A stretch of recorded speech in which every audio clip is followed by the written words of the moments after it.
All right, so the general gist is that if we remove friction, we'll continue to grow. We continue to grow, that's positive for everybody. But now let's do an example from the actual community itself. So, growing first-time players, an example from Dungeon Quest.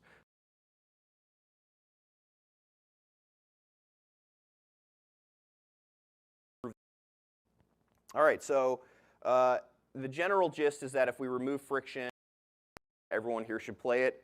So even though we're going to be slightly critical of it, please don't take that as an actual criticism of the game. It's phenomenal, and most of you have probably already played it. So just a quick background for those of you that haven't. Dungeon Quest is an RPG on Roblox.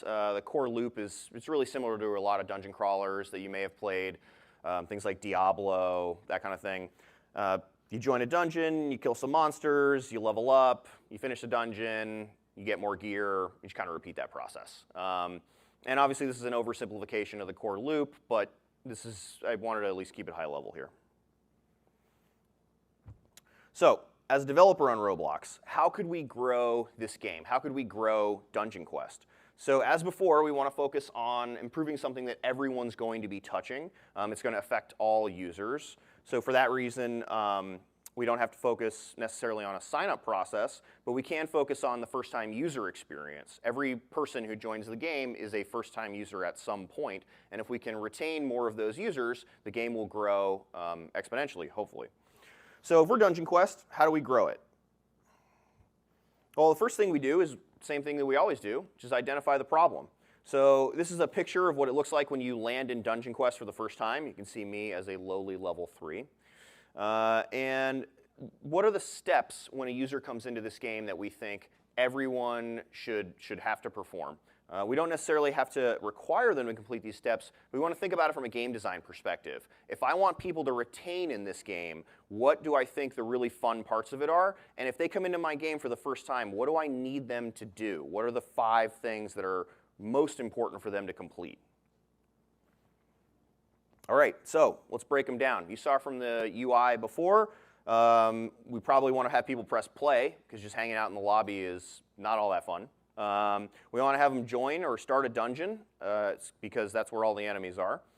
Have them press start to actually begin that dungeon, and then kill an enemy. This is a terrifying sand peasant.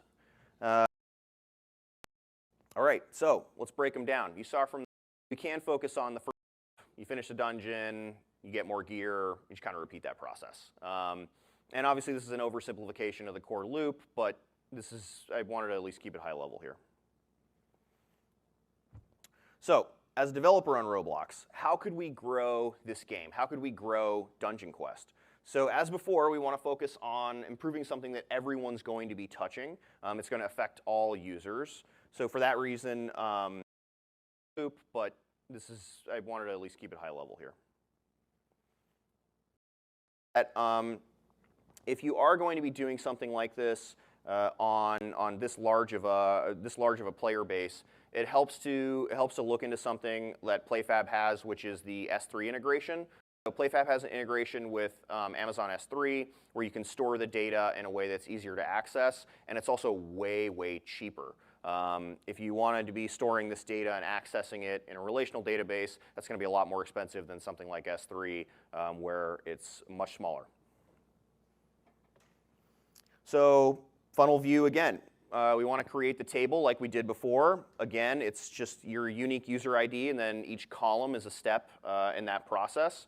For SQL, pulling this out of a database, it's fairly straightforward. You guys are all amazing coders. I've seen a lot of your games and the code associated with it. This SQL statement is going to be very, very basic for you. It's essentially just selecting on each of the columns, grouping on user ID, and counting distinct on whether or not the user completed that step. Pivot table would be hard for a game this size. And then you take the total lines at the bottom, and we get the bar graph on the right. We get our funnel, and we can see where the drop-off is. So it looks like when users press play, they're presented with a UI with a menu that says